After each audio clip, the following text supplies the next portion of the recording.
Welcome to Fast Pace, the new growth, leadership and management podcast featuring Josh Phegan and Dean Mackie.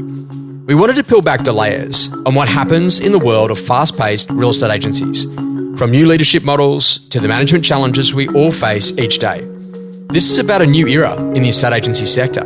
Rapid changes to business models, service lines, remuneration and growth present the greatest opportunities that we've ever seen. Sit back, get inspired, grow your skills and reimagine what's possible with Fast Pace.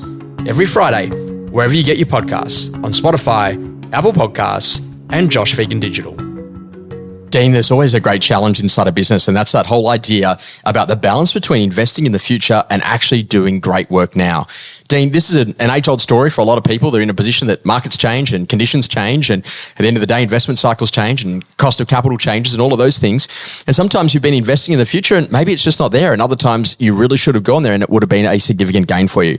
What are your thoughts about how you balance that whole idea about investing for the future and making sure that you're doing great work now on the inside of your business? Yeah, thanks, Josh. I think it's a constant battle. I think that there are some people that do focus on both and some that may not. I've probably found there have been times at which I've been very future focused and not enough now focused. And you can sort of get pretty excited about chasing stuff down, or you could be just saying, hey, I don't really care. I just want to sort of make as much as I can out of what's available to me right now. And I think getting the balance right can make a really big difference to your overall performance. And, I was only sitting in a benchmarking thing this morning with a major bank, and in that conversation, they were sort of looking at the number of properties under management that exist per property manager. And despite the fact there's been so many tech innovations in this space for some time, it's not really playing out as showing any major benefits to a business. Typically, most businesses haven't learnt how to sort of overlay the benefit of the optimization you can get through streamlining and the use of technology, and then rationalizing resources accordingly, right? Or alternatively improving service to drive growth. And so the trick is saying, how do you do that? Because it's very interesting to always be thinking about, all right, I'm going to invest in something and being future focused, but you feel the pain of that now. You've got to go out and outlay the money and you don't see the return. You're hoping to see some upside. So it's so important to know that you've got some balance. And so, for example, if we talk about that property management space, I was thinking, I get it, because there's a lot of businesses that are, maybe have a few hundred managements. And when you've only got a few hundred managements, it's very difficult to be going out and, if you might bring the technology in, but you can't really rationalize maybe a full person because it just doesn't make sense. You still need that person.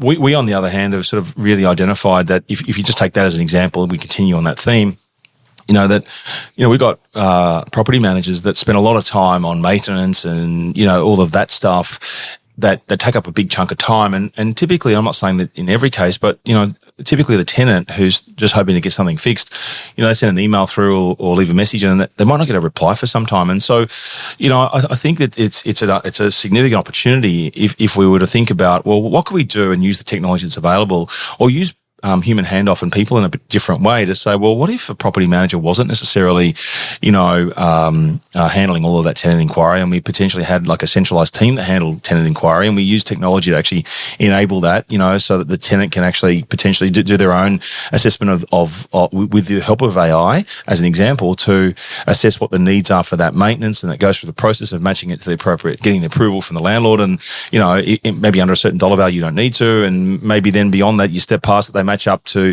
the right tradie. The tradie gets booked and all the invoicing happens.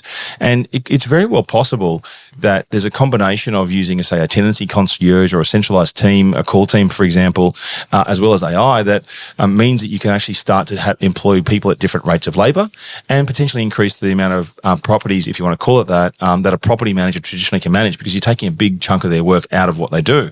And so to actually make that happen, if we step back to your original question, if we're just focusing on now, we're not really thinking about what the possibilities in the future. And to actually then go and make that happen, there's a lot of time, energy, effort, mapping of processes, rethinking about how it happens, using the technology and all those things.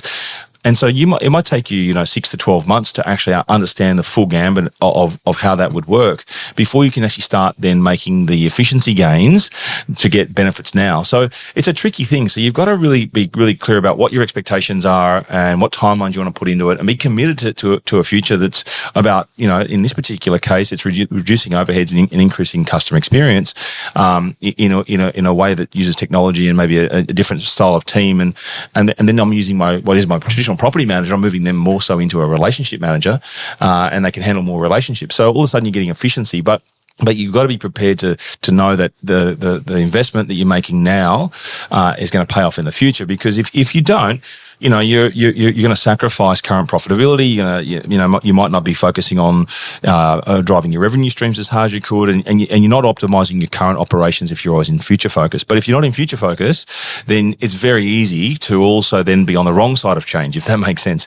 So because what works today is not always going to work tomorrow. The old saying goes, right? Mm-hmm. So I think working out how much time that you can spend on both of those things really will help you with sustainability and success into the future. So I've been reading Elon Musk's new book with Walter Isaacson, and there was an interesting conversation in there. He had to take it from 2,000 to 5,000 Teslas that he was going to produce in this particular period. And if he did it, he got a massive earnout. And so he said, okay, great. So he went through a 5-step process. He said, first of all, question every requirement. So do we actually have to do that?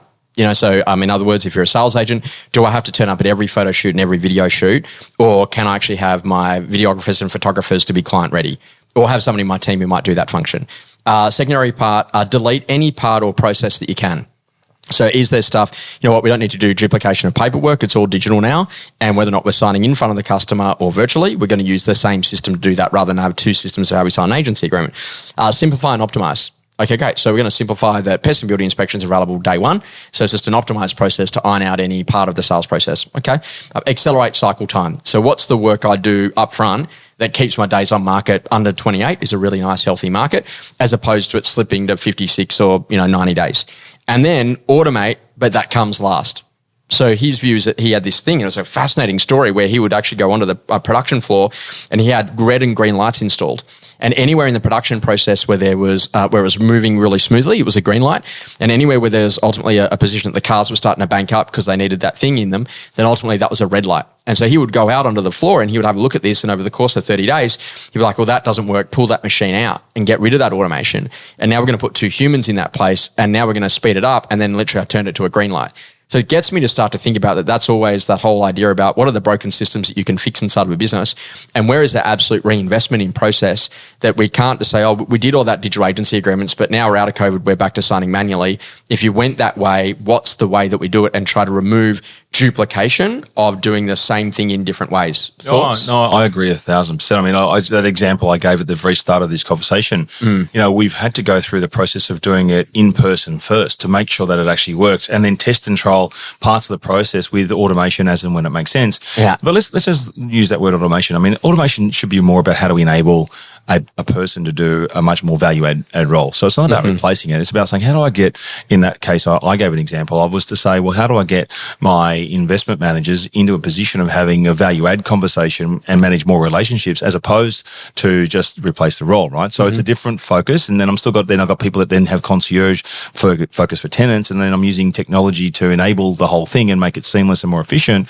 But unless I test and trial it and make sure it actually works with people, then the automation can't actually happen because you are right. That's the last thing to do. So I sort of look at it and go, there's so many. If to get this right, there's a whole range of things that, in my view, you've got to keep a track on. I mean, there's so many trends that we see that the consumer's looking for, or there might be a shift to some technology that the customer's using that could help your life. I mean, let's face it, QR codes before COVID was sort of like a non-event, right? And then everybody got trained how to use QR codes, and now QR codes are quite useful. And everyone's, I go into a restaurant, I actually want to talk to the person to do my order, and they're like, no, can you just scan there? And also, by the way, that's how you pay on the way out. I'm like, oh God, but I actually want to talk to the waitress, but the waitresses actually don't want to talk with me anymore because they got QR codes. Anyway, isn't that, it's a different thing. But, so the question was, the automation, is it valuable, or did they miss out on the upsell? Well, possibly, by the way, in that particular case, I reckon so, right? I mean, but in our case, I'll look at QR codes. Which is what Elon's talking about, right? Yeah, exactly. I mean, but now I'll look at QR codes as a different way to go, well, if somebody, instead of me putting strata rates and things on a brochure, I put a QR code, because if someone then hits that QR code, they get taken through to the property website, a whole bunch of other information they can interact with, they can download stuff and do things. And once they're in that environment, we collect a whole bunch of information that allows us to then have a more meaningful relationship with the customer, both digitally and with via our team, right? So I think you got to be aware of all of those sort of trends and what's going on. And the real trick here, Josh, is a balance, because at the end of the day, you still got to deliver, day to day, for the customer, for your team. You've got to deliver the revenue you require, and then you've got to be saying, okay, well, as I look to the future, what are the new things that I could be doing? How do I improve what I've currently got? How do I because there's a whole bunch of upskilling that has to go with that. But importantly, what I've learned is that what's going to hold you back on getting the balance right is if you've got a team that want to hold on to everything that's now and don't want to improve or change for the future. So you've got to have a team and a culture that values a now performance, but also values innovation and improvement. And if you get that balance right, then typically you'll be on the right track, because you'll always be curious enough to be asking questions on how do we do it better. And that's going to then drive your future decisions. But I think that if you get the balance wrong, you can be out of sync pretty quickly and then playing catch up. It makes me think about a thing my dad used to say to me. He goes, Josh, we got phenomenal systems. If we just had a customer, it would be an amazing business. So, learn the difference about always trying to build this perfect ideal rather than actually just working with the customers that you've actually got and pushing them through the process to make sure you're still doing transactions. So keep core and know what the extras are that you're actually doing to make core even better later on down the track.